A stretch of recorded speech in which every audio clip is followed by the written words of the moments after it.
अस्सलाम वालेकुम नाज़रीन, कुछ बहुत अहम तरीन तफ़सीलात हैं, कुछ बहुत इंपॉर्टेंट डिटेल्स हैं जो आपके सामने रखेंगे, आपके साथ शेयर करेंगे। एक इम्पॉर्टेंट एक ख़बर आ रही है या एक इत्तला, एक इन्फॉर्मेशन आ रही है, इस पर बात चल रही है कि इमरान खान और उनकी टीम के दरमियान जब मुलाकात होती है तो कौन-सी बीच में एक मेज़ मौजूद होता है जिसके ऊपर कुछ बॉक्सेस मौजूद होते हैं, जिसके अंदर कहा जाता है कुछ सर्विलेंस का मटीरियल मौजूद है, यानी रिकॉर्डिंग की जाती है। और यही एक बड़ी वजह बताई जा रही है जिसकी वजह से इमरान खान और उनकी अपनी जो लोग हैं, सियासी कमेटी है उनकी जो अपनी, जो इसके अलावा जो उनके अपने लीडरान है पार्टी के, उनसे मुलाकात नहीं हो पा रही, एक तफ़सीली मुलाकात नहीं हो पा रही, जिसके बायस अब तक कुछ मुज़ाकरात में आगे नहीं बढ़ सका। अब इम्पोर्टेंट यहाँ पर ये भी है, इमरान खान के जो बयानात सामने आ रहे हैं ना, पसे पर्दा तो मुज़ाकरात चल रहे हैं।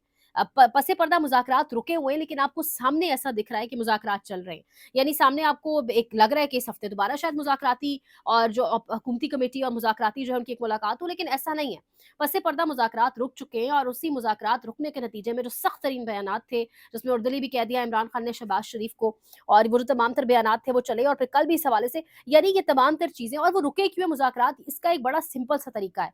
इमरान खान को ऐसे लग रहा है कि ये जो मुज़ाकरात मुज़ाकरात का खेल है, इससे मेरा हमारा जो कॉज़ है, उसको नुकसान पहुँच रहा है। सिर्फ़ यही नहीं, इमरान खान साहब ये भी कह रहे हैं कि इससे हमारे कॉज़ को भी नुकसान पहुँच रहा है, और उसके साथ-साथ ये जो 26 नवंबर को लोग शहीद हुए, जो लोगों के घरों में सफ़े मातम बिछी हुई है, उसकी वो भी उसके ऊपर भी इसका एक बहुत बड़ा इम्पैक्ट है। और ये मुज़ाकरात की वज़ह से हमारा कॉज़ तो हर्ट हो रहा है, लेकिन उन लोगों के सेंटिमेंट्स भी हर्ट हो रहे हैं। इमरान खान को क्योंकि एक शुरू से ही बात तो ज़ुबान ज़द-ए-आम है कि ऑफ़र रही, उनको कहा गया कि आप मुल्क से बाहर चले जाएँ, पहले 3 साल के लिए कहा गया, फिर 2 साल के लिए, फिर 1 साल के लिए, और अब जो है, वो कहा ये जा रहा है बनी-गाला आपको भेज देते हैं हाउस अरेस्ट। वो इस चीज़ पर मानने को तैयार नहीं है, और उसकी वजह से मामला यहाँ रुक गया है, और मामले के रुकने की वजह से आपको सख्त तरीन बयानात नज़र आ रहे हैं। मामले के रुकने की वजह से आपको सामने नज़र आ रहा है कि शायद कोई मुज़ाकरात हो रहे हो, लेकिन पस पर्दा कुछ भी नहीं हो रहा। अब सलमान अकरम राजा की सहाफ़ी, सीनियर सहाफ़ी अमीर अब्बास साहब हैं, वो क्लेम कर रहे हैं कि मेरी सलमान अकरम राजा से जब मुलाकात हुई, बातचीत हुई, ग़ालिबन टेलीफ़ोन कॉल के ऊपर, और सलमान अकरम राजा साहब ये कह रहे हैं कि इमरान खान से जब हम बातचीत कर रहे होते हैं, जब हम उनसे मिलने जाते हैं, तो बीच में एक मेज़ के ऊपर कुछ डब्बे, माइक, सब कुछ सारा इक्विपमेंट पड़ा होता है, एंड हू नोज़ कि उस बॉक्स के अंदर कौन-सा सर्विलेंस का मटीरियल मौजूद है, कौन-कौन सी चीज़ों की रिकॉर्डिंग हो रही है, और यही वजह है कि इमरान खान से तफ़सीली बात नहीं हो सकती। अब हुआ क्या है कि कौमी असम्बली की कायमा कमेटी बराए इंसानी हुकूक ने अडियाला जेल जाने के लिए एक बाकायदा ख़त लिखा, और ये ख़त उन्होंने लिखा स्पीकर कौमी असम्बली को। अब स्पीकर कौमी असम्बली को पता होना चाहिए कि कायमा कमेटी की एक ताकत है, कायमा कमेटी के चेयरमैन अगर ख़त लिख रहा है साहबज़ादा हामिद रज़ा साहब, तो उसकी एक पावर एक से है, लेकिन स्पीकर इस कदर बेबस है, आपकी अपनी कौमी असम्बली का स्पीकर इस कदर बेबस है कि वो कायमा कमेटी या उसके चेयरमैन के ख़त को बिल्कुल किसी ख़ात्मे में नहीं ला सकता, और उनको इजाज़त नहीं दी जा सकती। इससे पहले भी खदीजा शाह और अडियाला जेल की बेसिकली विज़िट पे जाना चाहती है ये कमेटी, और उसमें पे डेफ़िनिटली ऑपोज़िशन के लोग भी होंगे। अब ये भी नहीं हो सकता कि अडियाला जेल के विज़िट के ऊपर कहा जाए लोगों को कि उस जगह पे आपने नहीं जाना, वहाँ पे जो कैदी है वहाँ नहीं जाना, बाकी आप जगहों पे, अब ये भी नहीं, ऑब्वियसली ये भी पॉसिबल नहीं है। तो अब स्पीकर ने उस कायमा कमेटी के चेयरमैन की जानिब से जो खत लिखा गया, उसको तो आप समझे कि बिल्कुल साइड लाइन ही कर दिया है। अब हो क्या रहा है? अब ये कायमा कमेटी अगर विज़िट कर जाती तो बहुत कुछ सामने निकल कर आता। और डेफ़िनेटली इमरान खान की और साहबज़ादा हामिद रज़ा की बड़ी एक क्लोज़ वन ऑन वन मुलाकात हो सकती थी, जो मुलाकात मैंने आपको बताया नहीं हो पा रही। मुज़ाकरात के हवाले से, कुछ डिमांड्स के हवाले से जो एक डिटेल्ड बातचीत होनी थी, वो नहीं हो पा रही, क्योंकि ढेर लोगों का खड़ा होता है। बेशक वो वर्दी में खड़े पुलिस वाले होते हैं, बट हू नोज़ कि वो वर्दी में पुलिस वाले हैं भी या कौन? क्योंकि हमारे मुल्क में सब कुछ होता है, तो एवरीथिंग इज़ एक्सपेक्टेड। तो अब यहाँ पर ये मुलाकात नहीं होने दी गई। इससे पहले भी Khadija Shah, chief justice Zahiya Afridi, so called हमारे चीफ़ जस्टिस, जिनको जिनके हवाले से एक एक इस तरह बड़ी फ़ेमस हो गई है कि अब उनको चीफ़ मैजिस्ट्रेट कहा जाता है, क्योंकि उनके पास इतने इख्तियारात हैं। बहरहाल बज़द एहतराम, तो अब चीफ़ जस्टिस साहब ने भी एक कमेटी बनाई थी, खदीजा शाह ने विज़िट करना था अडयाला, क्योंकि सबसे हाई-फ़ाई वहाँ पे ही पॉलिटिकल प्रिज़नर्स वहाँ जाते हैं, बट वो भी पॉसिबल नहीं हो सका, उसको भी मुमकिन नहीं बनाया जा सका, और वो भी जो एक टीम ने पूरी मिल के जाना था, अडयाला का विज़िट करना था, वो भी पॉसिबल नहीं हो सका। तो ये सारी नीयत है, एक जानिब आप मुज़ाकरात का ढोंग रचा रहे हैं, एक जानिब आप इमरान खान की उसकी पार्टी के लोगों से मुलाकात हो रही है, तो उस मुलाकात की रिकॉर्डिंग, सर्विलेंस, तमाम तर चीज़ें मौजूद हैं। अब इम्पोर्टेंट ये है कि काशिफ़ अब्बासी के प्रोग्राम के अंदर कल एक बड़ी अहम तरीन चीज़ हुई है जी डिस्कस, वो आपके सामने मैंने रखनी है। वो एक इम्पोर्टेंट चीज़ है। अब हुआ क्या है, काशिफ़ अब्बासी के प्रोग्राम में साहबज़ादा हामिद रज़ा साहब मौजूद हैं, और उनके साथ मौजूद हैं मुस्लिम लीग नून के तारिक फ़ज़ल चौधरी। फायरिंग हुई है, काशिफ़ अब्बासी ने सवाल किया, हवाई फायरिंग हुई, डायरेक्ट फायरिंग नहीं हुई, तारिक फ़ज़ल चौधरी। मोहसिन नकवी तो कह रहे थे एमिनेशन है ही नहीं, काशिफ़ अब्बासी ने पकड़ा आगे से। जिस पर लाइव एमिनेशन थोपते हैं तारिक फ़ज़ल चौधरी ने जवाब दिया, खाली बंदूकों से फायरिंग हुई। काशिफ़ अब्बासी ने सवाल किया, तो जिस पर तारिक फजल चौधरी ने कहा रबर बुलेट्स चली, यानी पहले उन्होंने कहा सिर्फ हवाई फायरिंग के बाद जब सवाल हुआ कि एम्यूनेशन ही नहीं थी, फिर उन्होंने कहा जी रबर बुलेट्स, यानी ये हाल है। ये 26 नवंबर का जो खून है ना, ये जो खून नाहक है, ये माफ नहीं होगा।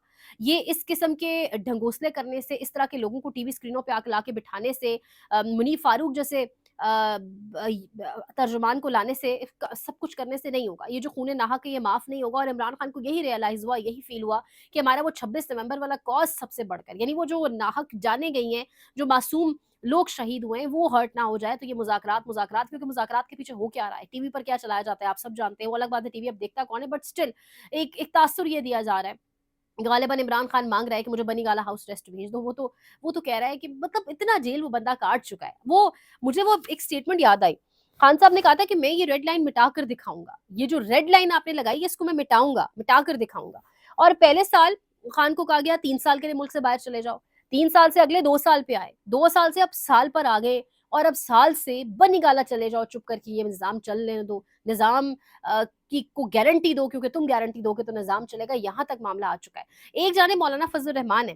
मौलाना साहब जी एक जानिब धमकियाँ लगाते हैं, मौलाना की सियासत का भी कोई मोल नहीं है। मतलब इसीलिए मुझे ये जो मुल्क के अंदर सियासतदान या सीनियर सहाफ़ी लोग हैं ना, मुझे ये जो बड़े बाबे हैं, रिस्पेक्ट करने को दिल नहीं करता, बट उम्र का वो एक लिहाज़ होता है।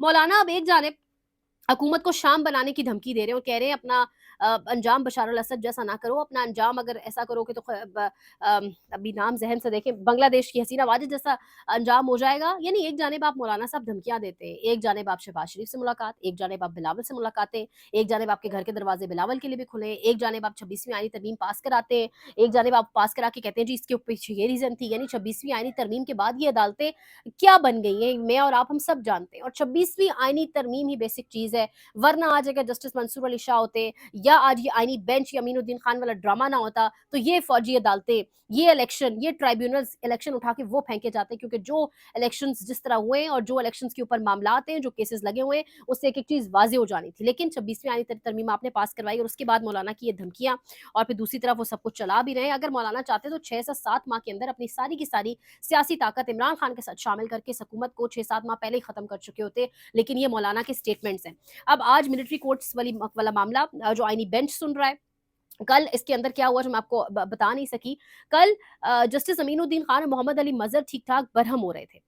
सिर्फ एक जज जस्टिस जमाल मंदोखेल के टफ सवालात थे, वो टफ टाइम दे रहे थे ख्वाजा हारिस को, और जब ख्वाजा हारिस के पास जवाब नहीं होता था, तो जस्टिस जो अमीनुद्दीन खान है, हमारे चीफ जस्टिस साहब, उनको चीफ जस्टिस ही कहना चाहिए, वो और मोहम्मद अली अजहर साहब ठीक-ठाक बरहम हो रहे थे, उन्हें दुःख हो रहा था, या तो वो खुद जवाब दे डालते थे। ये हालत है आईनी बेंच की। और आज जो जस्टिस मोहम्मद अली मजहर ने ये तक कह दिया हफीजुल नियाज़ी, हसन नियाज़ी के वालिद को कि आप वैसे ही कल बढ़ा-चढ़ा के बयान कर रहे थे, ऐसा कुछ भी नहीं है, तमाम तरह सहूलियात दी गई हैं उनको, खाना-पीना, गरम बिस्तर, टीथ ब्रश करना, क्लीनलीनेस की चीज़ें, हाइजीन की चीज़ें, जिस पर मोहम्मद अली मजहर ने जब ये कहा, तो उस पर हफीजुल्लाह नियाज़ी साहब ने आगे से जवाब दिया कि धूप तक में निकलने नहीं दिया जाता, कैदियों को घुलने-मिलने नहीं दिया जाता। इससे पहले भी खबरें आई कि हसन नियाज़ी को जब बहुत अरसे बाद धूप में निकाला गया, तो वो धूप देख नहीं पा रहे थे, उसको फेस नहीं कर पा रहे थे।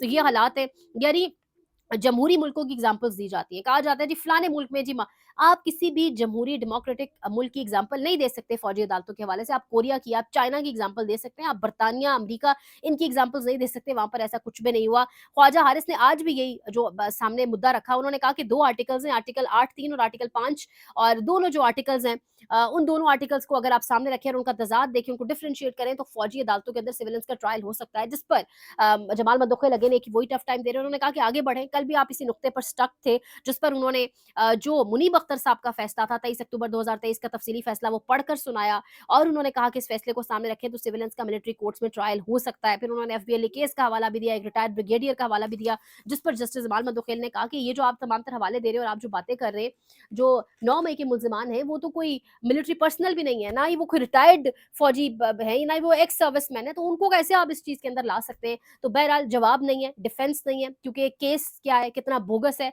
सिविलियंस का मिलिट्री कोर्ट्स के अंदर ट्रायल पॉसिबल नहीं है, हो नहीं सकता, लेकिन जिन्होंने करना है वो करवाएंगे। 4-3 का एक तजाद नजर आ रहा है, इसके ऊपर फैसला आएगा किस तरह, जिन्होंने फैसला लेना है, आपको पता है वो फैसले कैसे ले लेते हैं, ये हम सब जानते हैं। इंशाल्लाह आपको साथ साथ मजीद कुछ अपडेट्स है उसके ऊपर भी आगाह करेंगे। लाइक करें, शेयर करें, सब्सक्राइब करें, कॉमेंट करें, अपना फीडबैक जरूर दें, सपोर्ट करें, ख्याल रखिएगा। अल्लाह निगहबान।